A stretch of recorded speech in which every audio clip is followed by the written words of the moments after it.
बाबा आम्ही हिंदू धर्माला मानणारे आहेत.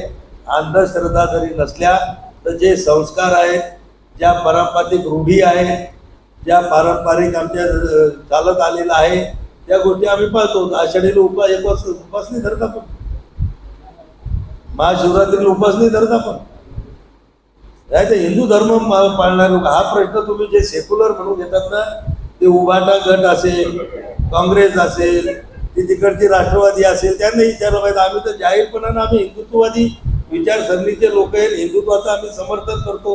हिंदू धर्म, हिंदू संस्कृती आम्ही मान्य करतो.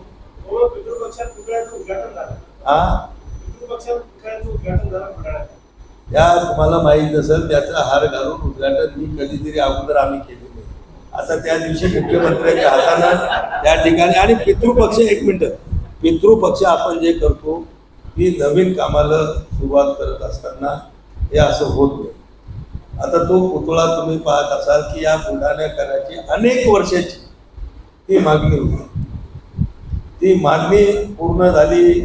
एक महाराष्ट्रातला सगळ्यात भव्य दिव्य अश्वरूढ शिवाजी महाराजांचा पुतळा, पुतळाच नाही तर तिथलचं वातावरण सगळं ऐतिहासिक. तुम्ही तिथले मावळे असतील, त्याचे घोडे, त्याचे कडे म्हणजे बाकीचं जे काही सौंदर्यीकरणाचा भाग असेल, अतिशय सुंदर त्या ठिकाणी केलं गेलं. असं पुढं लवकर महाराष्ट्रामध्ये बघायला मिळत नाही.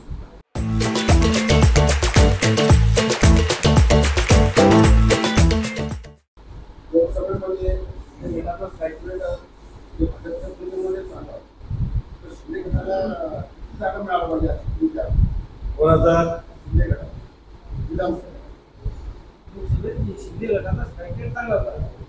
निश्चित आमचा स्ट्राईक रेट चांगला होता आणि विधानसभेमध्ये सुद्धा आमचा स्ट्राईक रेट चांगला कसा राहील यासाठी आम्ही सगळे महायुतीचे कार्यकर्ते मनापासून प्रयत्न करू. प्रत्येक पक्षाचा स्ट्राईक रेट वाढल्याशिवाय आमची सत्ता कशी.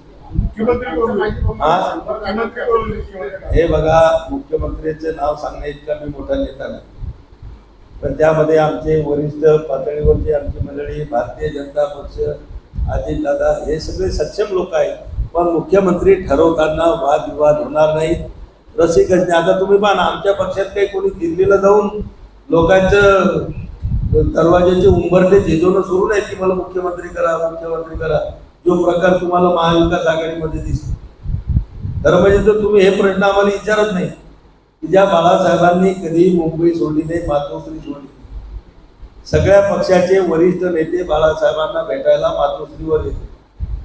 आज त्यांचे सुपुत्र आणि वारसदार म्हणून येणारे उद्धवजी ठाकरे आज लोटांगण घालायला दिल्लीत मला मुख्यमंत्री करा म्हणून छोट्या छोट्या पक्षाच्या नेत्यांच्या पुढं दिल्लीत जाऊन लोटांगण घालतात. हे असं का तुम्ही लोक कधी असे प्रश्न विचारत? हे बघा, आता ते आमच्या पक्ष नेतृत्वाची आता बैठक 1-2 दिवसात त्या ठिकाणी होणार आहे.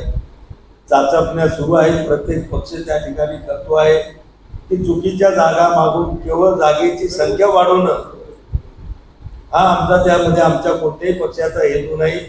इलेक्टिव्ह मेरिट जागा आम्ही त्या ठिकाणी काढू. आमच्याजवळ प्रबळ उमेदवार कुठं आहे, कोणती जागा निवडून देण्यासारखी, ज्या ज्या पक्षाजवळ चांगले उमेदवार निवडून देण्याची क्षमता असेल अशा जागेचं वाटप त्या ठिकाणी होईल.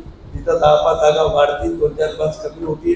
हा महत्वाचा नाही. स्ट्राईक रेट सगळ्या पक्षाचा आमच्या महायुतीमधला जास्त असतो. नाही, ह्या बघा, ह्या सगळ्या अफवा आहेत. ह्या सगळ्या पक्षाच्या एखाद्या कार्यकर्त्यांनी एखाद्या जागेची मागणी करणं हे काही चुकीचं नाही, पण हे महायुतीमधला समन्वय अतिशय चांगला आहे.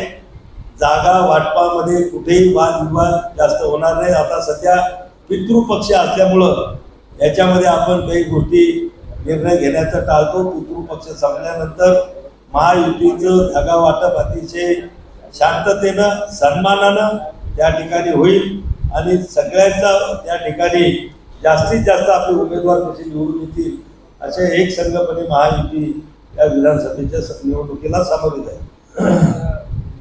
ज्या आमच्या जागा आहेत त्या ठिकाणी आमचे मताधिक्य कसं वाढवलं याच्यासाठी प्रयत्न आमचे स्थानिक तिथले असणारे आमदार, आमचे सगळे खासदार म्हणून, मंत्री म्हणून मी, आम्ही सगळे पक्ष आम्ही करताय. निश्चितच ती लोकसभेची निवडणूक म्हणजे ती रंगीत तालीम असते विधानसभेची. त्याच्यात आरसा आमच्या डोळ्यासमोर आलेला आहे. ज्या ज्या उणिवा कमतरता आम्हाला त्याच्यामध्ये जाणवल्या. निश्चित आता आम्ही बी काही नवीन राजकारणी नाही. आता आम्हाला मी आता 35-40 वर्ष राजकारणात झालेलं आहे. त्याची रणनीती अगोदरच